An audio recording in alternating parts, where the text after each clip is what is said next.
លោកពូទីនបញ្ជាឲ្យវាយប្រហារតាមអាកាសយ៉ាងសាហាវទៅលើអ៊ុយក្រែននៅមុនដំណើររបស់លោកត្រាំទៅចូលរួមកិច្ចប្រជុំកំពូល NATO នៅទូគីមេដឹកនាំរុស្ស៊ីលោក Vladimir Putin បានបញ្ជាឲ្យបើកការវាយប្រហារតាមអាកាសដ៏សាហាវដែលមិនធ្លាប់មានពីមុនមកទៅលើរដ្ឋធានីគៀវប្រទេសអ៊ុយក្រែននៅព្រឹកព្រលឹមថ្ងៃច័ន្ទទី6កក្កដាឆ្នាំ2026នៅមុនថ្ងៃដែលកិច្ចប្រជុំកំពូលដ៏សំខាន់របស់ NATO នៅប្រទេសទូគីដែលប្រធានាធិបតីអាមេរិក Donald Trump មានគម្រោងនឹងធ្វើដំណើរទៅចូលរួមទីភ្នាក់ងារសារព័ត៌មាន CNN បានរាយការណ៍ឲ្យដឹងថាមន្ត្រីអ៊ុយក្រែនបាននិយាយថាការផ្ទុះដ៏ខ្លាំងក្លាបានបំភ្លឺមេឃនៅពេលយប់ខណៈដែលមីស៊ីលផ្លោងនិងយន្តហោះគ្មានមនុស្សបើកបានរួមវាយប្រហារផ្នែកខ្លះនៃទីក្រុងគៀវដោយបានសម្លាប់មនុស្សយ៉ាងហោចណាស់10នាក់និងមានមនុស្សរាប់សិបនាក់ទៀតបានរងរបួសអគារលំនៅឋានត្រូវបានវាយប្រហារហើយនៅក្នុងការវាយប្រហារនេះបានធ្វើឲ្យមនុស្សជាប់នៅក្នុងអគារផ្ទះល្វែងច្រើនជាន់រងការខូចខាតខណៈដែលរថយន្តត្រូវបានគេឃើញឆេះនៅតាមដងផ្លូវក្នុងទីក្រុងអភិបាលក្រុងគៀវលោក Vitaly Klitschko បាននិយាយនៅលើ Telegram ថាក្រុមអ្នកជួយសង្គ្រោះបានជំនះប្រជាជនរួមទាំងកុមារចេញពីជាន់ខាងលើនៃអគារខូចខាតមួយ Podilsky នៅព្រឹកថ្ងៃច័ន្ទសំឡេងស៊ីរ៉ែនវាយប្រហារតាមអាកាសត្រូវបានធ្វើឲ្យសកម្មនៅទូទាំងទីក្រុងដោយបានបញ្ជូនប្រជាជនជាច្រើនទៅកាន់ទីជម្រកសុវត្ថិភាពប្រធានាធិបតីអ៊ុយក្រែនលោក Volodymyr Zelensky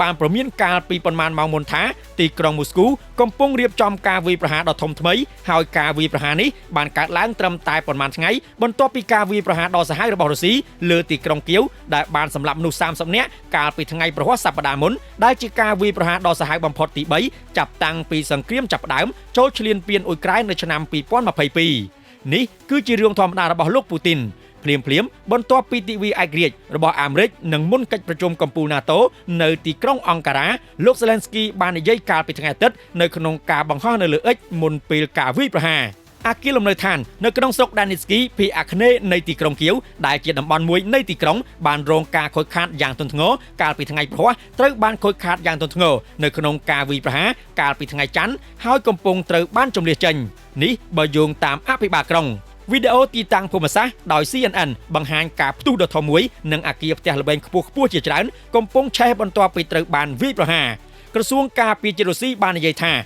ខ្លួនបានប្រើប្រាស់អាវុធរយៈចម្ងាយឆ្ងាយដែលមានភាពជាក់លាក់ខ្ពស់ដើម្បីកំណត់គោលដៅលើកន្លែងឧស្សាហកម្មយោធានិងទីតាំងប្រេងឥន្ធនៈនិងថាមពលនៅក្នុងទីក្រុងគៀវកាលពីថ្ងៃច័ន្ទក្រសួងការពារជាតិរុស្ស៊ីបាននិយាយទៀតថាការវាយប្រហារទាំងនេះគឺជាការឆ្លើយតបទៅនឹងការវាយប្រហាររបស់អ៊ុយក្រែនលើហេដ្ឋារចនាសម្ព័ន្ធស៊ីវិលនៅក្នុងទឹកដីរុស្ស៊ីសង្គ្រាមរបស់រុស្ស៊ីនៅអ៊ុយក្រែននឹងបង្កើតជាផ្ទៃខាងក្រោយនៃកិច្ចប្រជុំកំពូលទូគីដែលចាប់ផ្ដើមនៅថ្ងៃអង្គារយោងតាមក្រសួងការបរទេសរុស្ស៊ីលោកត្រាំនឹងនៅទីក្រុងអង្ការ៉ាបានស្នើម្ដងទៀតដើម្បីជួយបញ្ចប់សង្គ្រាមនៅថ្ងៃអាទិត្យអំឡុងពេលនៃការហៅទូរស័ព្ទជិត90នាទីជាមួយប្រធានាធិបតីលោក Vladimir Putin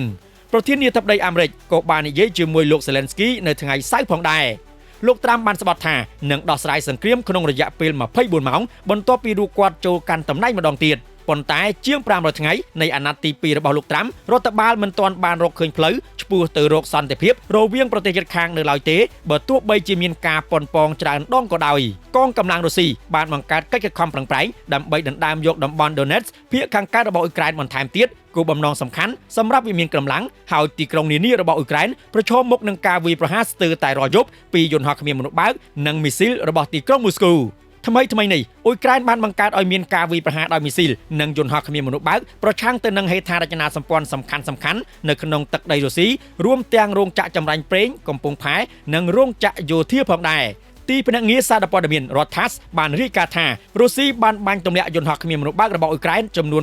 519គ្រឿងដែលបាញ់ឆ្ពោះទៅកាន់ខ្លួនកាលពីយប់រហូតដល់ថ្ងៃច័ន្ទភាពសាហាវឃោឃៅនៃការវាយប្រហារកាលពីថ្ងៃប្រហ័សសប្តាហ៍មុនលើទីក្រុងគៀវបានបង្ហាញពីបញ្ហាប្រឈមដែលមន្ត្រីអ៊ុយក្រែនប្រឈមមុខក្នុងការការពាររដ្ឋធានីរបស់ខ្លួនខណៈដែលប្រទេសរុស្ស៊ីកំពុងច្នៃប្រឌិតនិងដាក់ពង្រាយយន្តហោះគ្មានមនុស្សបើកដែលដើរដោយថាមពលយន្តហោះចម្បាំងកាន់តែខ្លាំងឡើងដូចជាយន្តហោះគ្មានមនុស្សបើក G-Renfor ដែលហោះលឿនសម្រាប់ក្រុមបាញ់ចល័តរបស់ទីក្រុងគៀវហើយអាចត្រូវបានបាញ់ទម្លាក់ដោយមីស៊ីលពីដីទៅអាកាសឬយន្តហោះចម្បាំងប៉ុណ្ណោះប្រធានាធិបតីអ៊ុយក្រែនបានធ្វើម្ដងទៀតនៅការអង្វររបស់គាត់ទៅកាន់សម្ព័ន្ធមិត្តអាមេរិកនិងអឺរ៉ុបសម្រាប់មីស៊ីលនិងប្រព័ន្ធ Patriot កាលពីថ្ងៃអាទិត្យដោយនិយាយថាការពន្យាពេលណាមួយជាមួយមីស៊ីលសម្រាប់ការពារដែនអាកាសរបស់យើងមីស៊ីលសម្រាប់ Patriot មានន័យថាការបាត់បង់ជីវិតហើយវានឹងលើកទឹកចិត្តរុស្ស៊ីឲ្យបន្តសង្គ្រាមប្រឡាយជីវិតមនុស្សតទៅទៀតលោក Zelensky បានមានប្រសាសន៍ថាមីស៊ីលសម្រាប់ Patriot មិនត្រូវការនៅក្នុងឃ្លាំងនៅពេលនេះទេប៉ុន្តែនៅក្នុងអង្គភាព Patriot នៅក្នុងប្រទេសអ៊ុយក្រែន